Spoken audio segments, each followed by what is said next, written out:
Kerala PSC മുഖാന്തരം excise inspector തസ്തികയിലേക്ക് മുൻപൊരു recruitment ഓൺലൈനായിട്ട് ക്ഷണിച്ചിട്ടുണ്ടായിരുന്നു.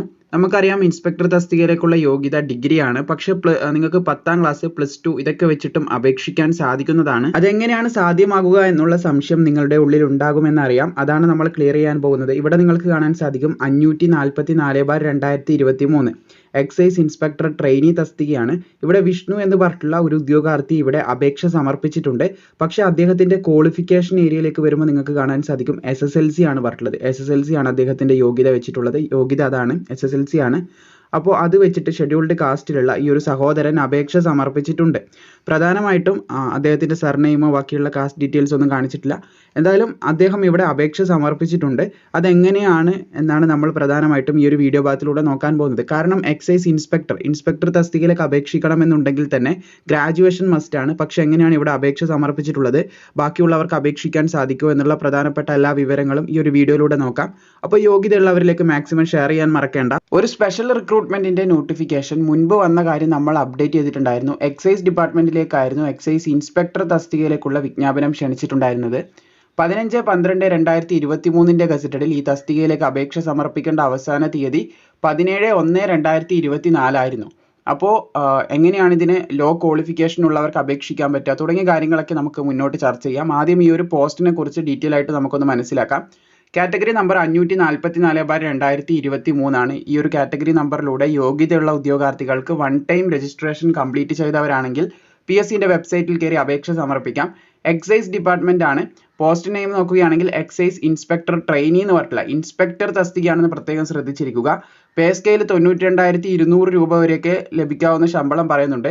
വേക്കൻസിന്റെ കാര്യം നോക്കുമ്പോൾ നിങ്ങൾ പ്രത്യേകം ശ്രദ്ധിക്കേണ്ടത്, നിലവിൽ PSCയുടെ വേക്കൻസി 1, 2 ഇങ്ങനെയൊക്കെ കാണിക്കുന്നുണ്ടെങ്കിലും നിങ്ങൾ വേക്കൻസി നോക്കി അപേക്ഷിക്കാതിരിക്കേണ്ട. പല പോസ്റ്റുകളും നമ്മൾ അപ്ലോഡ് ചെയ്യുന്ന സമയത്ത് പലരും പറയുന്നുണ്ട് വേക്കൻസി 1 ഉള്ളൂ, വളരെ കുറവാണ്.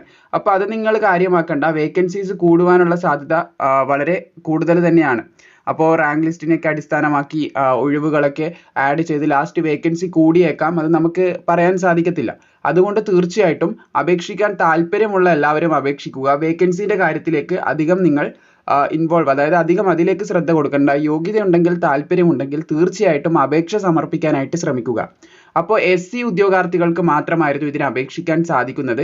ഇതിന്റെ മെത്തേഡ് ഓഫ് അപ്പോയിൻമെന്റ് ഡയറക്റ്റ് റിക്രൂട്ട്മെന്റ് ആണ്. ഒരു സ്പെഷ്യൽ റിക്രൂട്ട്മെന്റ് ആയതുകൊണ്ട് ഷെഡ്യൂൾഡ് കാസ്റ്റിൽ പെട്ടിട്ടുള്ള ഉദ്യോഗാർത്ഥികൾക്കാണ് അപേക്ഷിക്കാൻ സാധിക്കുന്നത്.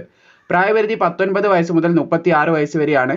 അതുപോലെ തന്നെ 2/1/1987 1/1/2004 ഈ ഒരു ഡേറ്റിലും ഇതിന്റെ ഇടയിലും ജനിച്ചവർക്കാണ് അപേക്ഷിക്കാൻ സാധിക്കുന്നത്. പിന്നെ ഇതിന്റെ യോഗ്യതയിലേക്ക് കടക്കുകയാണെങ്കിൽ നമുക്കറിയാം ഇൻസ്പെക്ടർ തസ്തികയിലേക്ക് ബിരുദം, അതായത് ഗ്രാജുവേഷൻ ആവശ്യമാണ്. ഇവിടെ പറയുന്നതും BA അല്ലെങ്കിൽ BSc അല്ലെങ്കിൽ BCom ഡിഗ്രി ഉണ്ടായിരിക്കണം എന്ന് തന്നെയാണ് പറഞ്ഞിട്ടുള്ളത്. എക്സ് സർവീസ് മെൻ ഒക്കെ ആകുമ്പോൾ SSLC മതി എന്നുള്ള കാര്യമാണ് പറയുന്നത്. പക്ഷേ ഈ ഒരു എക്സ് സർവീസ് മെൻ അല്ലാതെ നിങ്ങൾക്ക് +2 അല്ലെങ്കിൽ 10ാം ക്ലാസ് ഒക്കെ വെച്ച് അപേക്ഷിക്കുന്ന ആൾക്കാരുണ്ട്. അതായത് നമ്മൾ തുടക്കത്തിൽ കാണിച്ച ആ ഒരു ഫോട്ടോ പോലെ തന്നെ ഒരു ഉദ്യോഗാർത്ഥി അപേക്ഷിച്ചിട്ടുള്ള സ്ക്രീൻ ഷോട്ടാണ് നിങ്ങൾ കണ്ടത്. അതുപോലെ തന്നെ ഇവിടെ പറയുന്ന കാര്യങ്ങൾ, acquisition of lower qualification prescribed the post shall also be sufficient for the post എന്നാണ് പറഞ്ഞിട്ടുള്ളത്. അതായത് ലോവർ ക്വാളിഫിക്കേഷൻ ഉള്ളവർക്കും അപേക്ഷിക്കാൻ സാധിക്കുന്നതാണ്. SC ST ഉദ്യോഗാർത്ഥികൾക്ക് മുൻപ് നമ്മളൊരു പോലീസിന്റെ വിജ്ഞാപനം വിളിച്ച കാര്യം അപ്ഡേറ്റ് ചെയ്തിട്ടുണ്ടായിരുന്നു കഴിഞ്ഞ വർഷം. അപ്പോൾ അതിന് +2 ഉള്ളവർക്ക്, ഡിഗ്രി ഉള്ളവരുടെ അഭാവത്തിൽ +2 ഉള്ളവർക്ക് അപേക്ഷിക്കാമെന്ന് പറഞ്ഞിട്ടുണ്ടായിരുന്നു. അതേ ഒരു മെത്തേഡാണ് ഇവിടെയും ഫോളോ ചെയ്തിട്ടുള്ളത്. നിങ്ങൾക്ക് ലോവർ ക്വാളിഫിക്കേഷൻ ഉണ്ടെങ്കിലും ഇതിന് അപേക്ഷിക്കാൻ സാധിക്കുന്നുണ്ട്. ആ ഒരു കാര്യം പ്രത്യേകം ശ്രദ്ധിച്ചിരിക്കുക. പിന്നെ ഇതിന്റെ ഫിസിക്കലിന്റെ കാര്യങ്ങളൊക്കെ നിങ്ങൾക്ക് ഇവിടെ കാണാൻ സാധിക്കുന്നതാണ്. പുരുഷന്മാരാകുമ്പോൾ 160 സെന്റിമീറ്റർ ഉയരം വേണം. അതുപോലെ തന്നെ 81 സെന്റിമീറ്റർ ചെസ്റ്റ് വേണം. 5 സെന്റിമീറ്റർ എക്സ്പാൻഡ് ചെയ്യാൻ സാധിക്കണം. വനിതകൾക്ക് 150 സെന്റിമീറ്റർ ആണ് ഉയരം പറഞ്ഞിട്ടുള്ളത്. പിന്നെ ഐസൈറ്റ് ഒക്കെ പെർഫെക്റ്റ് ആയിരിക്കണം. പിന്നെ ഫിസിക്കലിന്റെ കാര്യം ഇവിടെ കാണാൻ സാധിക്കും. പുരുഷന്മാരുടെ ഫിസിക്കൽ 8 ഐറ്റംസ് ഇവിടെ വരുന്നുണ്ട്. ആ ഒരു 8 ഐറ്റത്തിൽ നിന്ന് നിങ്ങൾ 5 എണ്ണം പാസ്സായാൽ മതി. ഓരോന്ന് നിങ്ങൾക്ക് ഇവിടെ കാണാൻ സാധിക്കുന്നതാണ്. വനിതകൾക്കും അതുപോലെ തന്നെ 8 ഐറ്റംസ് വരുന്നുണ്ട്. അതിൽ നിന്ന് 5 എണ്ണമെങ്കിലും വിജയിച്ചാൽ ഫിസിക്കൽ പാസ്സാവുന്നതായിരിക്കും.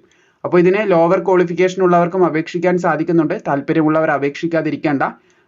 കുറച്ച് സമയം ഇനിയുമുണ്ട് എന്ന് കരുതി അപേക്ഷിക്കാതിരിക്കേണ്ട. വളരെ പെട്ടെന്ന് യോഗ്യതയുള്ള താല്പര്യമുള്ളവർ വേക്കൻസി നോക്കാതെ താല്പര്യമുണ്ടെങ്കിൽ തീർച്ചയായിട്ടും അപേക്ഷ സമർപ്പിക്കുക.